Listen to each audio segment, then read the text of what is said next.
Hello viewers, welcome to ANR entertainments. సంక్రాంతికి బాలయ్య బాబు బొమ్మ పడిందంటే పక్కా హిట్ అనే సెంటిమెంట్ ఉంది.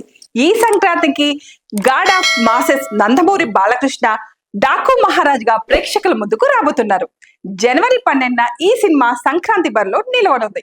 ఈ సినిమా ప్రచార కార్యక్రమాల్లో భాగంగా దర్శకుడు బాబీ ఆసక్తికరమైన విషయాలను తెలియజేశారు. బాలయ్యతో సినిమా చేసిన ఏ దర్శకుడైనా ఆయన్ని దర్శకుడి హీరో అని అంటారు.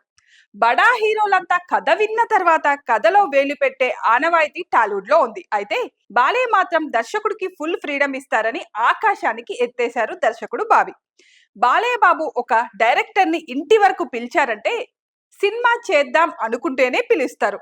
ఆయన పిలుపు వచ్చిన తర్వాత సినిమా చేయకపోవడం అనేది ఏముండదు. కథ విన్న తర్వాత చూద్దాంలే చేద్దాంలే ఉండదు. మనం కథ చెప్పిన తర్వాత ఆయనకి ఏవైనా డౌట్స్ ఉంటే ఆ 4 గోడల మధ్యనే అడిగేస్తారు. అన్ని సినిమాలు చేశారు కాబట్టి ఖచ్చితంగా డౌట్లు ఉంటాయి.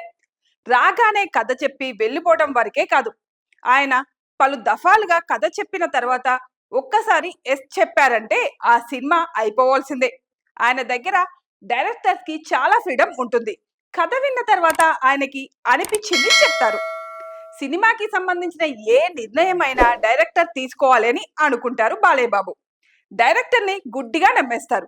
ఆయన దగ్గర ఆప్షన్స్ పనిచేయవు, డైరెక్టర్ నిర్ణయమే. మనం ఆయనకి ఆప్షన్స్ ఇచ్చినా నాకెందుకు ఇవన్నీ, ఏం చేయాలో చెప్పు అని అడుగుతారు. చెప్పింది చేస్తారు. డైరెక్టర్ ఏమనుకుంటారో దాన్ని తెరపై చూపించడమే ఆయన పని. బాలయ్య కెరియర్ లో సమరసింహారెడ్డి, నరసింహారెడ్డి సినిమాలు ఎప్పటికీ గుర్తుండిపోయే చిత్రాలు. అందులో యాక్షన్ తో పాటు ఎమోషన్స్ కూడా బాగా భారీగా ఉన్నాయి. ఈ సినిమాలో కూడా అలాంటి ఎమోషన్స్ చూడబోతున్నారు.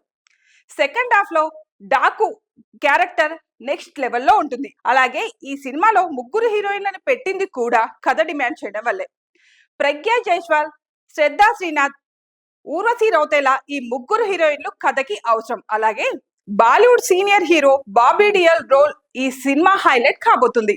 యానిమల్ సినిమా తర్వాత ఆయన రేంజ్ మారింది. ప్రతి పాత్రను చాలా సెలెక్టివ్ గా ఎంచుకుంటున్నారు. ఎంత పెద్ద సినిమా అయినా ఆయన పాత్రకు ప్రాధాన్యత లేకపోతే చేయడం లేదు.